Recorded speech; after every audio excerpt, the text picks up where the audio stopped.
खबर मैनपुरी से सपा सांसद डिंपल यादव का बयान। राष्ट्रीय अध्यक्ष नितिन नवीन का बयान। यूपी का चुनाव योगी आदित्यनाथ के चेहरे पर लड़ा जाएगा, जिस पर बोली डिंपल यादव।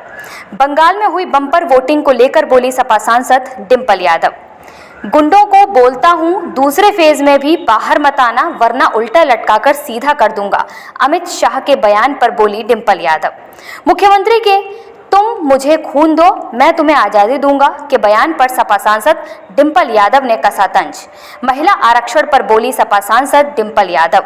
डिप्टी सीएम ब्रजेश पाठक द्वारा दिया गया बयान। महिला आरक्षण बिल गिरने का सपा और कांग्रेस को भुगतना पड़ेगा खामियाजा, जिस पर बोली डिंपल यादव। गाजीपुर में पीड़ित परिवार से मिलने गया सपा के डेलीगेशन पर हुए हमले पर बोली डिंपल यादव। थोड़ा घुसा देगा हाथ यार। डिंपल यादव, प्रताप सिंह यादव,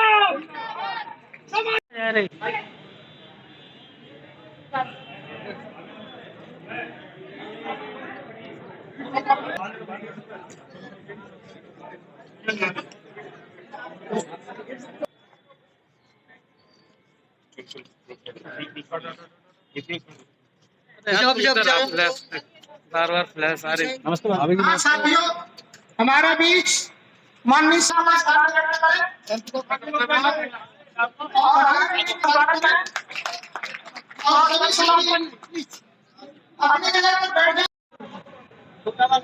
बेटा थोड़ा सा मैम वो साइड बेटा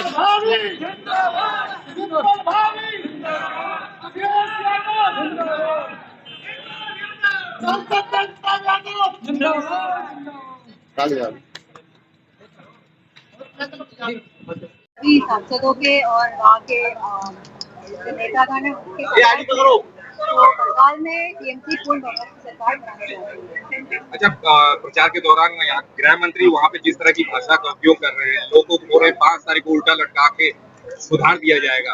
प्रचार इस तरह की भाषा का सबसे पहले तो प्रयोग नहीं होना चाहिए और सबसे जरूरी है कि सार्वजनिक मंचों से इस तरह की भाषा का प्रयोग ना हो।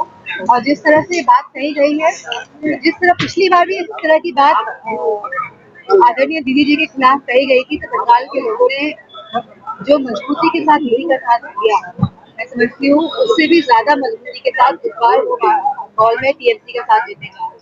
लोकसभा में महिला आरक्षण की और खाली हम हमारे गृह मंत्री की बात ना करें, हमारे जो मुख्यमंत्री है उन्होंने भी जो ज्ञान बांटा है उसकी भी चर्चा होनी चाहिए। किस तरह क्या कहा गया, हिस्ट्री को लेके, हमारा इतिहास है उसको लेके क्या कहा गया कि कौन क्या बातें करे, उसके बारे में सवाल पूछ लें तो अच्छा है। अमित शाह कह रहे हैं 110 सीटों से बंगाल में बीजेपी। मैंने अभी बोला कि पूरे पूर्ण बहुमत की सरकार टीएमसी और दीदी की आ रही है। ये लोग तो महिला आरक्षण की बात करते हैं, अगर महिला मुख्यमंत्री बनने जाए तो क्या अर्थ है? डिप्टी सीएम ब्रजेश पाठक जी कह रहे हैं 2027 में कांग्रेस और समाजवादी पार्टी को जो महिला वो पीएम से हटाना होगा। मैंने पहले भी ये बात मैं स्पष्ट रूप से कह चुकी हूँ कि ये महिला आरक्षण बिल 2023 में संसद में सभी पार्टियों के समर्थन से पास हो चुका है। इसमें कोई दो राय नहीं है। इस तरह की भ्रांति, भ्रम और झूठ फैलाने का काम ना करें। और जो वाकई में सरकार का काम है, जो वाकई में सरकार को भारतीय जनता पार्टी करना चाहिए था कि जनगणना करानी चाहिए थी। और अब तो गृह मंत्री ने खूब कहा कि जातिगत जनगणना कराएंगे वो, तो मेरा मानना है कि उनको जातिगत जनगणना करानी चाहिए, परिसीमन कराना चाहिए, महिलाओं को आरक्षण देना चाहिए। तभी तो हमारी नई सीटें निकल के सामने आएंगी, तभी तो आरक्षण बनाएंगे। हमने तो ये बात भी कह दी, अगर आपको आरक्षण लागू ही करना है तो ये 543 सीट से आप उसमें लागू कर दीजिए आरक्षण। अगर महिलाओं की इतनी चिंता है तो आप आरक्षण अभी लागू कर दीजिए। ये तो खाली मुखौटा है भारतीय जनता पार्टी का। परिसीमन कराने के लिए ये लोग नहीं चाहते हैं कि जनगणना हो, खाली इसीलिए मुखौटा पहनेंगे। गाजीपुर में सपा का मिलने गया था, वहाँ पकड़ा हुआ। बहुत ही दुर्भाग्यपूर्ण घटना है कि किस तरह पहले तो एक बेटी जो पिछड़े समाज की थी उसका रेप किया गया और वो संगीन परिस्थितियों में उसकी मौत हो गई। और जब डेलीगेशन गया उन परिवार वालों के साथ मिलने के लिए, तो शासन प्रशासन और जो लोग हैं वहाँ के, जिस तरह का बर्ताव डेलीगेशन के साथ हुआ है, मैं समझती हूँ अपने आप में इस देश के लोकतंत्र पे सवाल चिन्ह उठाता है। 2027 हम शुरू से कह रहे हैं कि भारतीय जनता पार्टी के लोग संविधान को मिटाना चाहते हैं और लोकतंत्र को खत्म करना चाहते हैं। बीजेपी के राष्ट्रीय अध्यक्ष का कहना है कि इस बार 27 का चुनाव योगी जी के नेतृत्व में ही उत्तर प्रदेश का चुनाव लड़ा जाएगा।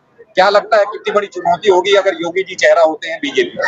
ये तो भारतीय जनता पार्टी वाले अपने आप में डिसाइड करेंगे कि कौन चेहरा होता है कौन। जितने भी मुख्य नेता है भारतीय जनता पार्टी के, उनका कोई भी लोग हैं तो वाकई में जो धरातल पे लोग हैं, जो हमारे गरीब किसान है, जो हमारे जवान है, जो हमारी माताएं बहनें, उनसे वाकई में कोई संपर्क ऐसा लगता नहीं है, क्योंकि वो जो मूल मुद्दे हैं जनता के, उनको उठाने में असक्षम है। पूरी तरह से ये सरकार असक्षम।